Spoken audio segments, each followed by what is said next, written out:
I think the thing that people misunderstand about success is they're looking for the easiest way to get there.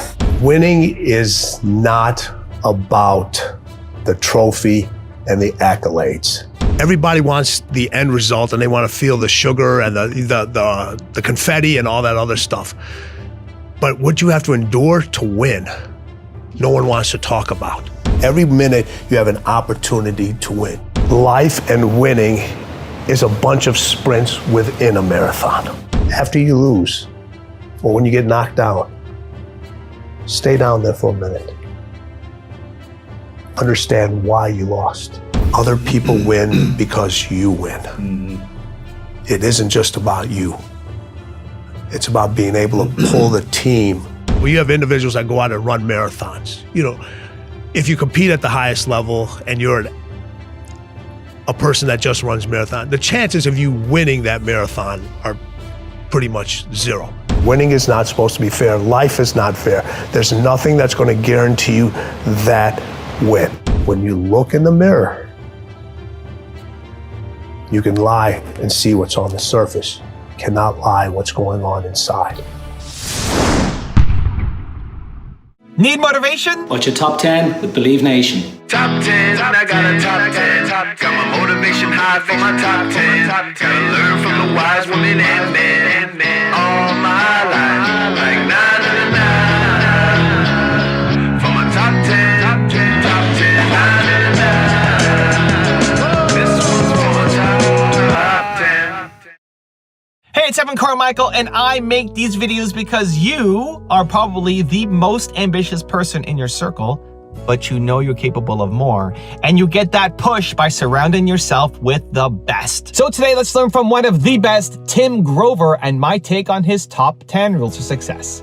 Enjoy. Okay, let's kick it off with rule number 1. Expect obstacles. I think the thing that people misunderstand about success is they're looking for the easiest way to get there. You know, and it's funny, how many books have you read, or I won't say promoted, but had on your show, and everybody goes 5 easy steps, 10 steps to greatness, you know, 8 steps to this. And those steps for success, they're infinite. They are infinite. You cannot count them. It doesn't matter how long you've been doing it. Those steps are constantly shifting. You don't know if they're there. Sometimes you have to trust that the next step is going to be there when you can't even see it.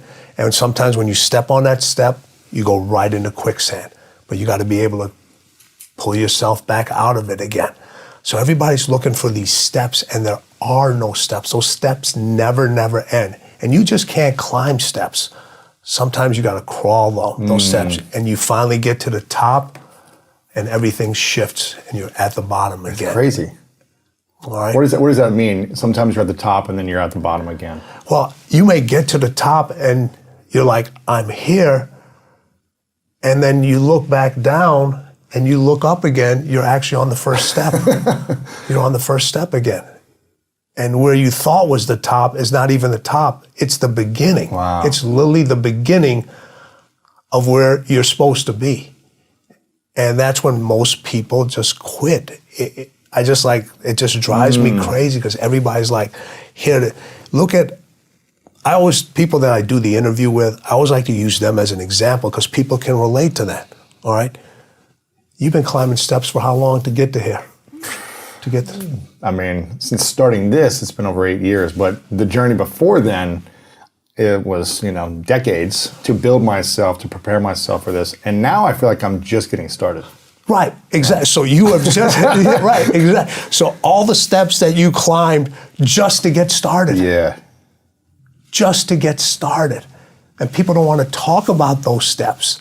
They don't want to talk about those steps and how difficult those steps are and how many steps that you stumbled on and how many steps you didn't even see and how many steps that people placed in front of you and they pulled away. People that you were very close to, people that you knew. Right. That people that you thought that were like, hey, these people actually have my back, except, yeah, they did have your back, but they were actually pushing you down the steps. For stabbing you there.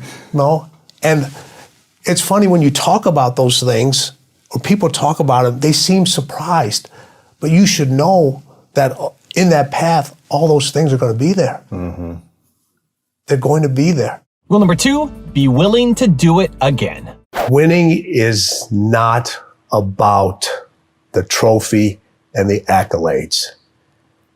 It's about the grind. It's about the obstacles. It's about the challenges. It's about the pain that you endure along the way for that 30 seconds of being able to either stand on a platform, be acknowledged by individuals that are close to you. But when that happens, your mind has to immediately shift back, because now you felt and tasted something that you could only get through winning. Are you willing to do it again? Rule number 3, endure. Winning is in all of us. We all want to win.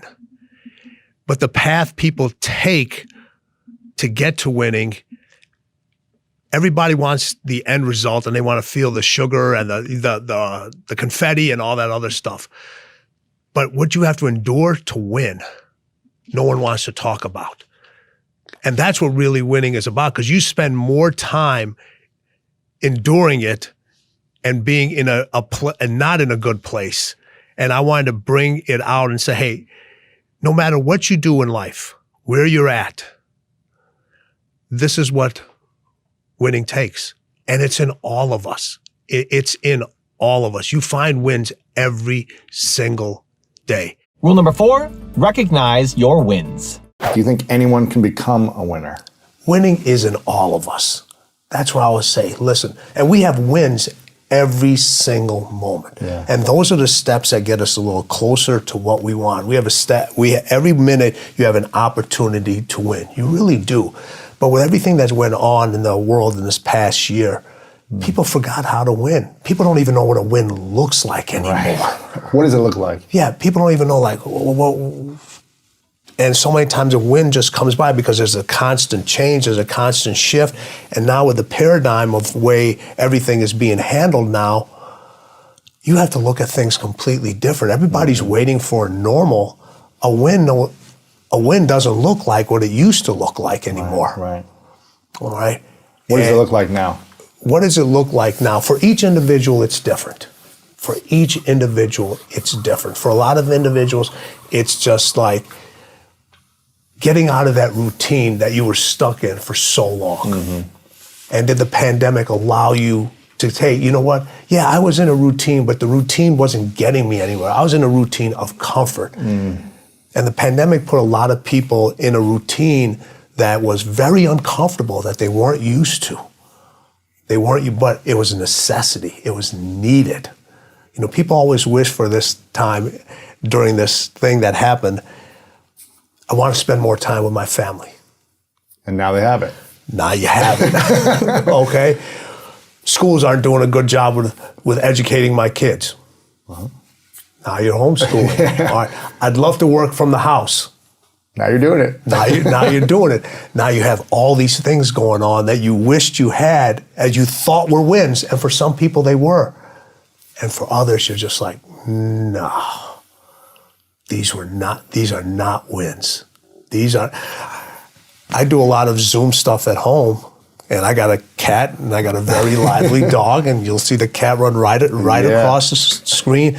Fortunately, I don't have little kids in the house anymore, but trying to work and have them in the background, asking for school help, or you know, they're on their bandwidth, trying to study in their school stuff, and winning became a distraction.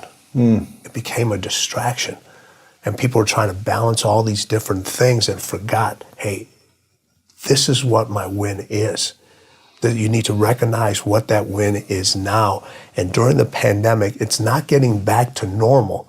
It's getting beyond normal, figuring out what your next win is, how to place it, and how to continue to move forward on that win. Yeah. Because it's easy to talk about the setbacks. because so many people can relate to that. That gave us a nice little comfort thing. Everybody can use the pandemic as an excuse. Yeah. All right. And then you have other people that thrive during that time. They're like, I got to find out a new way to win. I got to find out like a real new way to win. And you had some people that really won big during that time. Absolutely. They stepped up. They stepped up, yes. They stepped up. They saw the steps, and it was like, okay, are these steps stable? Are they unstable? It doesn't matter. Right. I got to climb them. Right. I got to climb them. Also, if you want to have more self-confidence and self-belief, I've designed a special free training to help you do it. The science says it can take up to 254 days of consecutive action to build a new habit. And I want that for you. I want you to build the habit of self-belief. So what I'm going to do is email you every day for 254 days a link to an unlisted video that will shift your belief forward. To get on it for free, the link to join is in the description below. My very first thing I do when I wake up in the morning is I want to get my head right. I do this thing called priming. Stop resisting. I encourage you, stop resisting the natural flow of epic performance. Stop resisting the natural seasons of life. Everything I didn't want to do is what got me to where I'm at today. Rule number 5, sprint every day. Life and winning is a bunch of sprints within a marathon. You know? That's a fact. Yeah, a bunch of sprints within a marathon.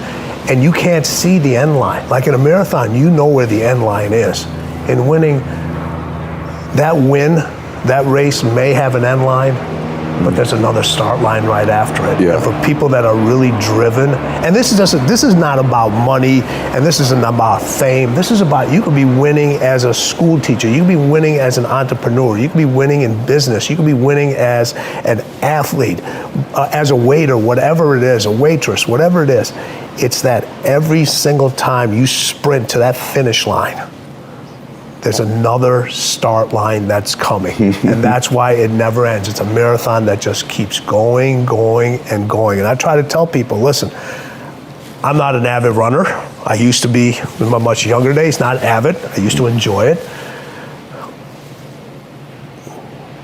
You see the times of the best marathons, they're running Insane. They're basically sprinting. They're sprinting. Yeah. They are sprinting. Everyone looks at the physical condition. Are you mentally prepared to sprint every single day? Are you mentally prepared to sprint every single day? And for how long? Because somebody else is sprinting. You don't want them to get what should be your win ends up being somebody else's win. Rule number 6, know how to lose. It's interesting that you said that I know about winning. The reason I know so much about winning is because I've had to deal with so much losing. That's interesting. What do you mean by that? Everybody wants to win, but in order to know how to win, you got to know how to lose, because you're going to lose more than you're going to win. But every time you lose, what do you gain from it? So every time I've lost, people say, you got to jump right back up.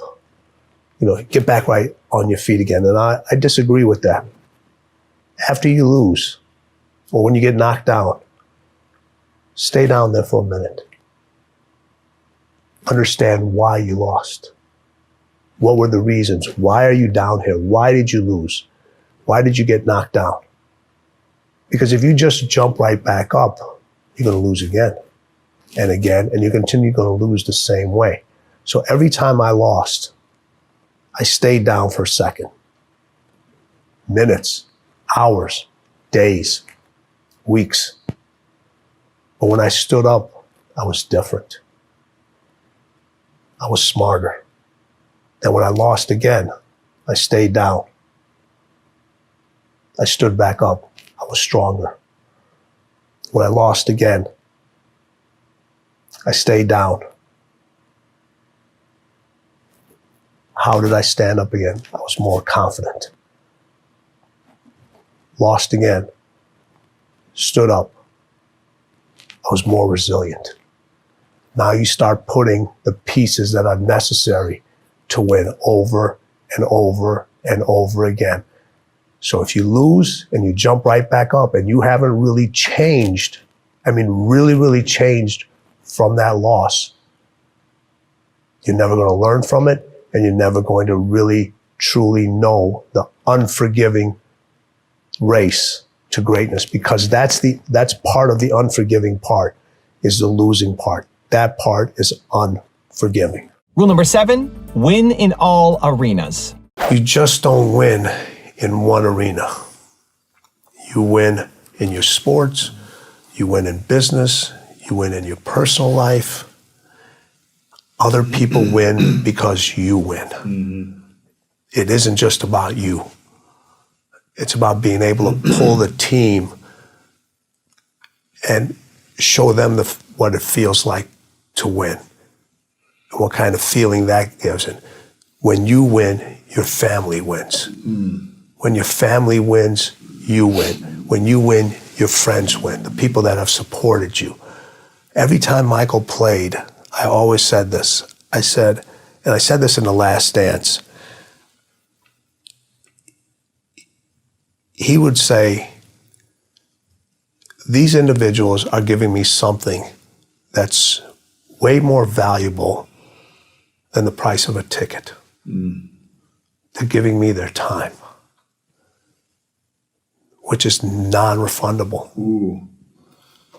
Which is you can't exchange it with somebody else. You can't take your ticket and exchange it with another individual. These people are literally giving me their time. Whether they're at the arena, they're sitting in front of the TV, they're watching the news, listening to it on the radio back then, whatever it may be. My accountability to myself and those individuals has to be at the highest level. Has to be at the highest level, because they're doing something that is they're giving me something that's so valuable. I have to be at my best. I have to be at my best. Rule number 8, rest at the end. People, they look at winning and finishing as the same. Those individuals that you're talking about, they're just looking to finish. They're just looking to finish their career. They're like, okay, this is what, I got this nice house. I'm finished over here. I made the NBA or made the end of that. That's finishing. And a lot of people to that, they're like, they feel like if they finish, they've won. These individuals, it's a completely different level. So you have individuals that go out and run marathons. You know, if you compete at the highest level and you're a person that just runs marathon, the chances of you winning that marathon are pretty much zero. But you're going to finish that marathon. But being able to finish that marathon puts you in a mindset to win at something else. So there's always what's next, what's the next thing that's going on. You know, we talk about what Kobe, one of his biggest lines is, you know, don't rest in the middle, rest at the end. Winners rest at the end. When you talk about people that just want to finish, just what you said, they rest in the middle. Rule number 9, get in the race. Winning is not supposed to be fair. Life is not fair. There's nothing that's going to guarantee you that win. But the only thing that's going to guarantee you that loss is if you don't get in this race. How many people, and you talk about this all the time, about the fears and the emotions and just just going for it, just like, here it is. Look at yourself. You've moved 3 different times in probably the last 6 months for whatever reasons you've had, all right? And you've literally packed up and moved, like, here I'm going, here I'm going, here. You got people that won't move themselves out of a chair. And you've literally moved families, lives, and there's literally a fear behind every single one of those, but there's no doubt. And rule number 10, the last one before some very special bonus clips, is visit the person deep within. When they look in the mirror, they're just trying to see what's on the surface. But winning and losing wants to know what's inside of you. It wants to know what makes you tick. It wants to know what your desires are. It wants to know what your ego is. It wants to know what your limitations are. It wants to know what your mindset is. It wants to know everything about you, because Winning does not lie. When you look in the mirror, you can lie and see what's on the surface. You cannot lie what's going on inside. And that's what people are not willing to see. The lies that are truly going on inside of them that are not allowing them to win over and over, or sometimes even win once. You have to look, winning requires you to go so far deep inside yourself. It's way beyond the surface. It's way beyond internal. It's going to a place that a lot of people haven't visited in a long, long time because they're afraid to visit that person, because when they visit that person, they don't know who that person is anymore. Now I've got a special bonus clip that I think you're gonna enjoy, but before that, it's time for the question of the day. I wanna know, what was your single biggest takeaway from this video and your plan of action for the next week? When you just get inspired, you watch a video, you get motivated, amazing.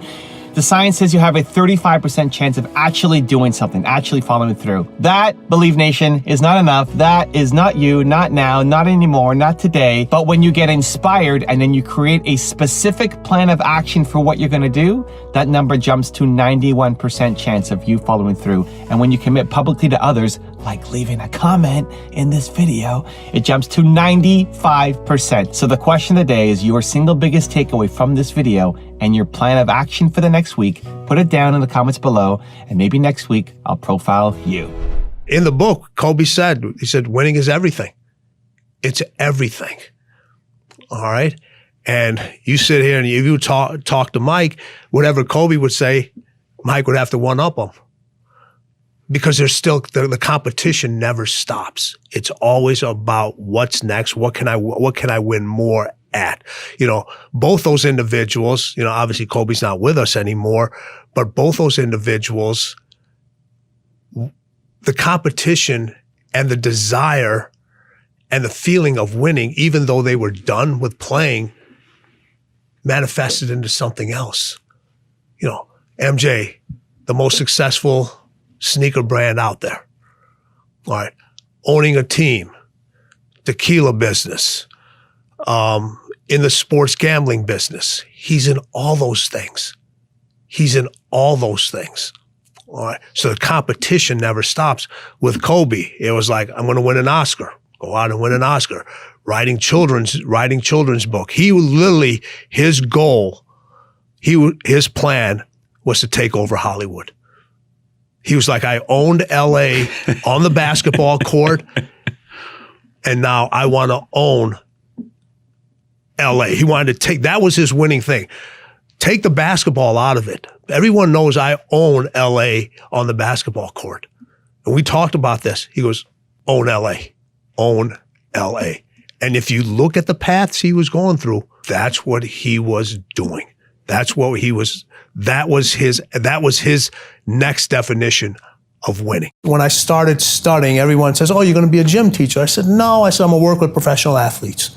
I knew what I wanted to do. I said, I'm going to work with professional athletes. So that was the goal I set in my mind. And I just said, hey, that's going to take a place in my head. That's the only thing that I want to do. And I got to figure out a way to get there. So I studied and learned my craft better than anybody else. Did I start with the professional athletes? No. After I graduated, I went to work in a local health club. Really, I knew everything from a book standpoint, but still, you got to know how to apply it.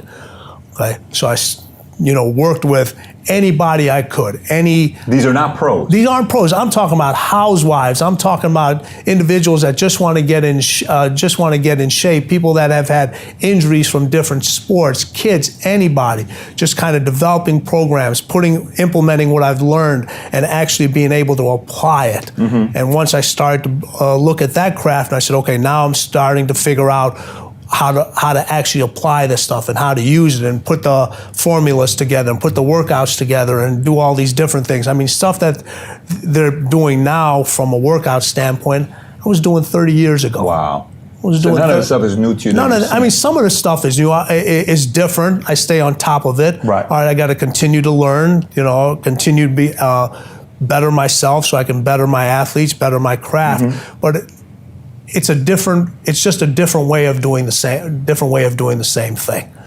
Okay, now there's a lot more resources, a lot more education, a lot more testing available. Back then, you kind of had to just figure it out, because a lot of individuals now, okay, especially in this generation, not only from a training standpoint, but from a knowledge standpoint, they're jumping from one thing to another. Yeah. You know, they're using this trainer this week, they're using another trainer next week. You know, they're using this person as a mentor on YouTube, then they're using this person over here, okay, and they're getting all this conflicting information, okay? You gotta master what you're going to master. Okay, you have to figure it out. Too many people are jumping from place to place to place. Michael, Kobe, all these individuals, they mastered one aspect of the game. When they mastered that aspect of the game, then they move to another aspect of the game. When people become successful, okay, they always say, I don't do that anymore. Well, what do you mean you don't do that anymore? You should do that and then some. What do you mean you don't do that anymore? The most successful people know and can do it all. All right, can do it all. Okay, Michael, you know what? When he played, he would go around, pick up the towels in the gym after practice, put the basketballs. Really? Put the basketball. Michael Jordan. Michael Jordan. Okay. Kobe did the same thing. Put the basketballs away. All right. Just do whatever's supposed to do. He practiced, got his own game gear together. You know, now people have these stylists and so forth. They put their clothes together. Yeah. Michael put his own stuff together. Right? It's just like handled his own tickets. Kobe did the same thing. So it's just like, hey, just because I'm now the superstar, all right, I still have to do the things that got me there, because it reminds me of what I did and what it took to get to this level. Everyone's going to hit adversity. Yep. Okay? Everyone's going to hit adversity. It's how you deal with that adversity. And the key word is you, not letting somebody else deal with that adversity. You have to deal with that adversity. And how you deal with it. Are you going to fight through it, or are you going to curl up and just roll over into the corner? Is going to pretty much determine how the rest of your development from a mental standpoint is going to carry you. You know, people talk about this. People talk about this all the time. You know, losing builds character. Okay, well, how much character do you need? Seriously, all right. You want to keep losing. Hey, listen, I'd rather have a person win who has a little bit of character, okay, who's a little nuts, and a person that loses all the time and has got great character. At some point, you got to start winning. You can't always look for other people to help you. Other people got their own problems. They got their own shit they got to deal with. They're trying to achieve their own goals. They are willing to assist, but after a while, okay, if you constantly looking for assistance, constantly looking for help, it's on you. Your failure and your success is on you. Well, you have a lot of players, you go dealing in sports, and you have a lot of people in business, they're successful for themselves. Yeah. Okay. Or the team, they put up great numbers, but the team never wins. All right. You know, in business, when the owner or the CEO, when he wins, if he's a cleaner, everybody in that business, from the top person all the way down to the last person, they all win. Oh, wow. When sports, if you bring out the best out of all your teammates. You elevate not only your teammates, you elevate the equipment manager, you elevate the equipment manager, the staff, the people you have no idea, the people that handle the tickets. Everybody's game is elevated because they have to, because the cleaner's not going to come down to your level. You got to come up to theirs. So when you're choosing somebody, when you choose somebody to listen to, and you choose somebody to learn from, and you choose a business partner, you choose a client, they got to be as crazy and they got to be as you are. That's how you get success. That's how you know you're going to be able to push that individual. That's how you know that relationship is going to last. You know, people talk about in business or think, oh, you got to find a balance. You got to find that person. You know, if you're one way, you got to find a person that's the other way. No, that's pulling you away from how you want to do things, and how, if you're intense, the next person I want is to be as super intense. Now, those people around you, they got to be smarter than you are. Right. You don't want to surround yourself with people that, if you're the smartest person in the room, you need to get more people in the room. Sure. Okay, you should not walk into the room and ever be the smartest person in there. Okay? The people around you have to be much smarter, or at least in certain things. You may have an expertise in one thing, but that other individual better have an expertise that's beyond yours in something else. Like, but from a mind standpoint, you know, MJ was just as f***ed up as I was. Kobe is just as f***ed up as I was from being the best. Okay, I wanted to be the best at what I do. They wanted to be the best at what they do. All right? So there was an attraction there. It's an attraction, and those are the people that allow you to push them and allow them to. They understand they want to get better. You know, they don't need to be motivated. Okay, they're like, you tell them, hey, that's so interesting. They're not hiring you to come motivate me. They already want it as bad as you. They want the best of the best. Already want it more than anybody else. There's a reason they're the best. You know, we talked about this earlier at lunch. They're the ones that show up to practice early. Okay, they're the ones taking the extra shots. They're the ones doing the wind sprints at the end. They're the ones, you know, getting treatment, taking care of their body. They're showing up on off days. I mean, you're sending the guys home. You're saying you got to go home. You got to go home. Go home already. You got to tell them to leave. You don't have to tell them to show up. You got to tell them to leave. Oh, that's enough. You know, you have people in your office, and you look at it. You know, how many employees do you have now? We got 4,200 agents. 4,200 agents. Okay. Out of 4,200 agents, okay? If you put them all in a room, okay, and you were able to put them all in one shop together, all right, and say your hours were 9 to 5, okay? You'd have 4,200 people in here from 9 to 5 o'clock, from 5 o'clock. After 5 o'clock, you may have 500. After 7 o'clock, you may have 200. After 9 o'clock, you may have 5. And then guess what? At the end of the day, there's gonna be one light left on. Maybe two, yours and somebody else's. That person's as as you are. But you can count on that individual. That. You can count on that individual. You spend more time here. So we're both workout guys. We like to go to the we like to go to the gym. All right. How many times have you seen people in the gym? They spend more time on their playlist, taking pictures, doing stuff instead of getting their workout done. So true. It's just like, you know. And here's the thing. All right. You're a very intense person. I can tell. Right. Okay. I'm a very intense person. Yep. All right. We value our time. Yes. Okay. How do you get results in the gym? It isn't about spending 2 to 3 hours working out. People say, I spent 3 hours. You didn't spend 3 hours. By the time you pulled into the parking lot, by the time you changed, got some breakfast, put your workout clothes on, talked to 8 people, did all that stuff. You were there for 3 hours. You did your 3 hours. No intensity. All right. People talk about, hey, you know, you post a couple of workout things, you're seeing it, you're a buff guy, or you're in great shape. All right, people say, Ed, I want to look like you. All right. They don't see what it takes to look like you. Not only in the gym, outside of the gym. The intensity that's there. You're in the gym, and I'm assuming you work out with music. You had some headphones on. You got to get a certain amount of stuff done in a certain amount of time. Or you're in this intense stuff. Somebody comes up to you. Yeah.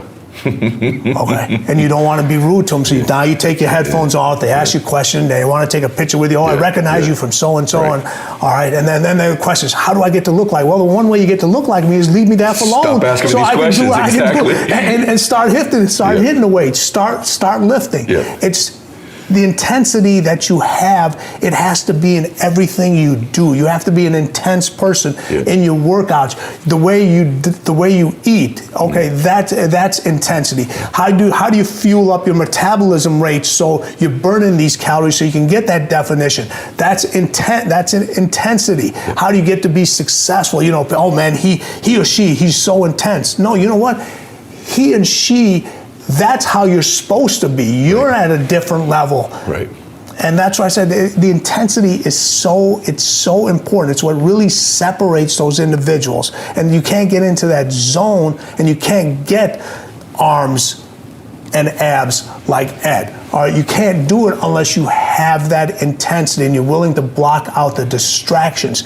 We have so much access now to information. Yep. It's literally at our fingertips. You know. Everything, okay? Why are more individuals doing less? You're right. Because they're easily distracted. Yep. Relentless is more than just a mindset. It's a skill set, it's a mindset, it's a way to kick.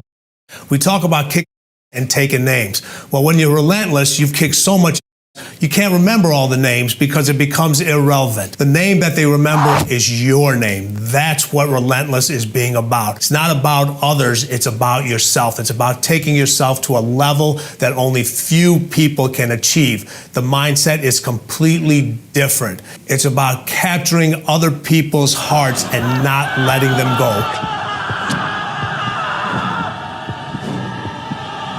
It's learning to step on their throat. It's about killing the competition. Your fiercest competitors are cutthroat individuals. All they want to do is win, and they want to win over and over again. It's not just a one-time thing. Success is repeated many, many times. You can have a skill set to do a lot of things. Okay, you can train, you can read a manual, you can do all these different things, but a skill set only works if you have that mindset. Everyone talks about, I got passion, I got inner drive. You know what passion and inner drive is? It's absolutely nothing unless there's an action, a relentless action that follows it. And if you have that relentless action that follows your passion, that follows that inner drive you have, then you get that end result. Other than that, you just have a bunch of emotions that mean nothing.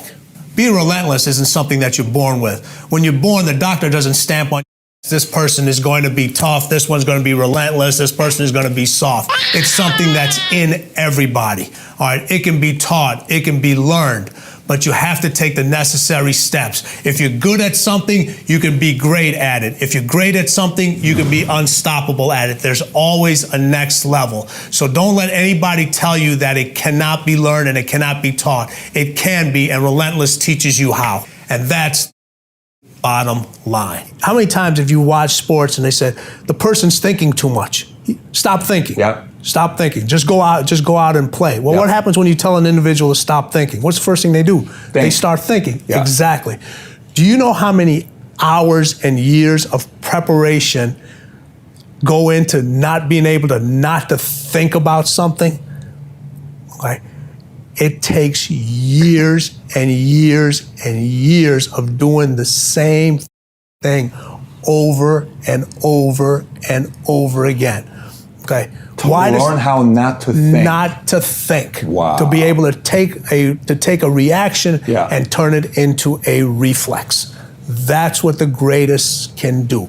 Most people react to things. Okay. The greatest, it's an instinct. It's impulsive. It's innate.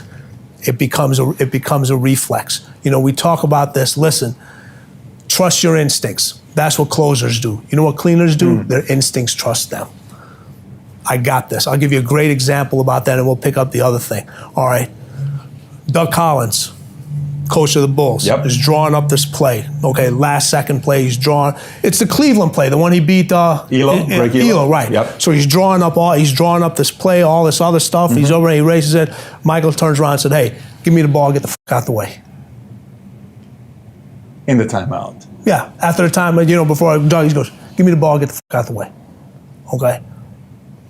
That's the don't think. Okay, that's the point where, hey, listen, my instincts trust me. Give me the ball, just get the hell out the way. I'm winning this game. I'm winning this game. But that game-winning shot wasn't made there. It was made many years before.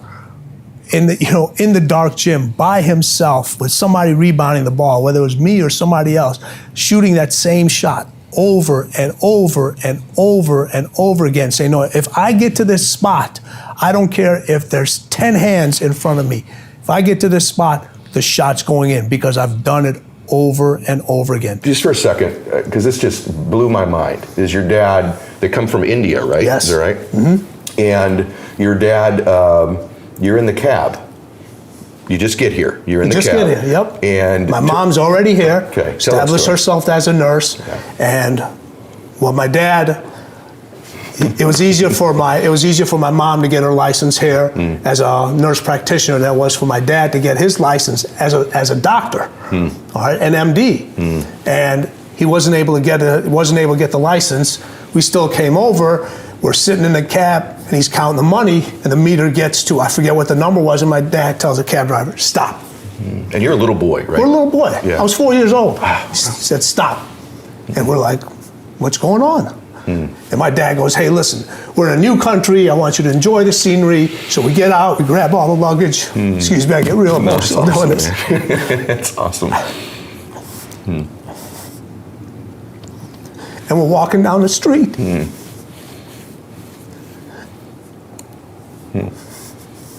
That's awesome, brother. You got it. Yeah. We're walking down the street with his luggage. And he's showing us the different scenery and so forth. Never knew he didn't have any more money in his pocket. Wow. Amazing. But he got us here. Got you there. That's so powerful. You imagine that little boy walking down that street turns out to be you. Isn't that amazing? Yeah, Your dad sowing those seeds into you. And there's moments like that that define you. As long as you remember them. They can define you both ways. You can look at it and say, you know what? You can use that as an excuse. My dad came to this country, he didn't have any money, he never gave me anything, he never did this, and people do that. Or you can look at it and say, he gave us everything. Well, you know what? In the book Relentless, we talk about the don't think concept.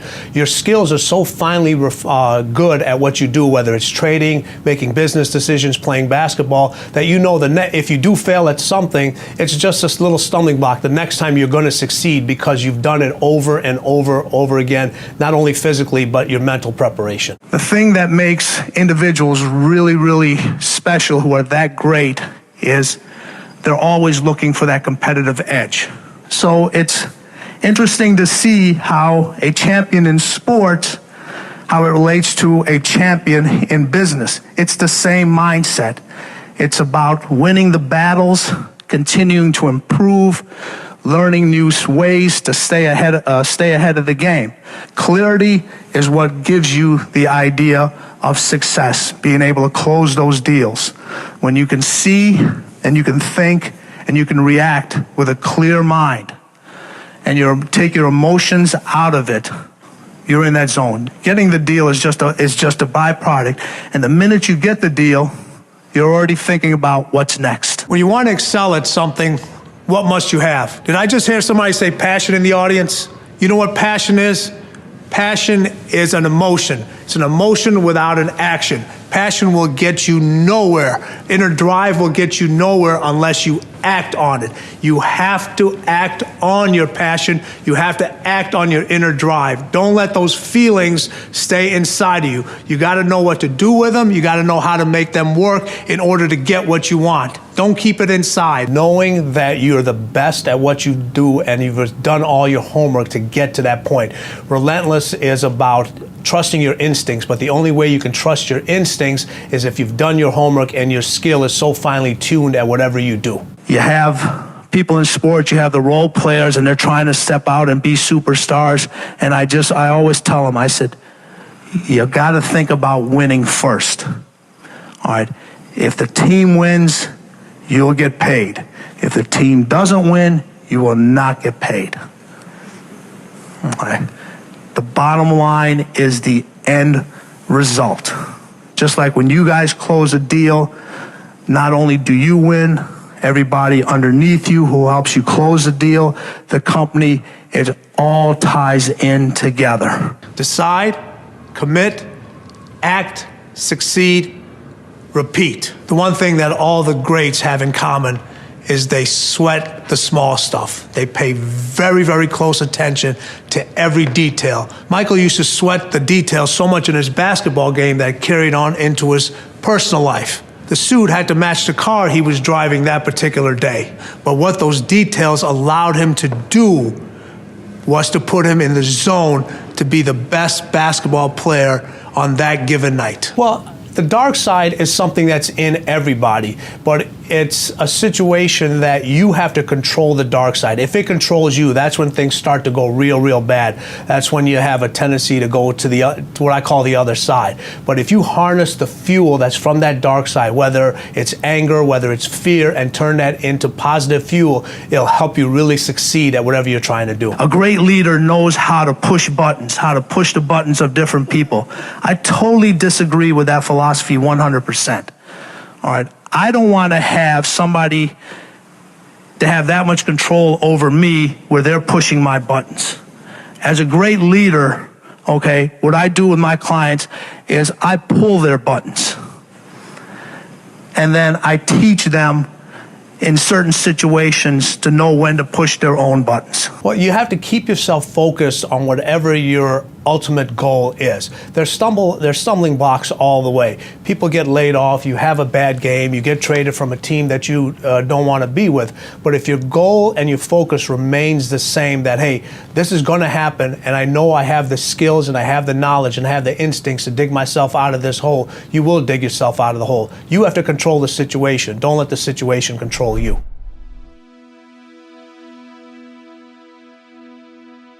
If you want another amazing video highlighting excellence in the Indian community, check it out right there next to me. I think you'll enjoy it.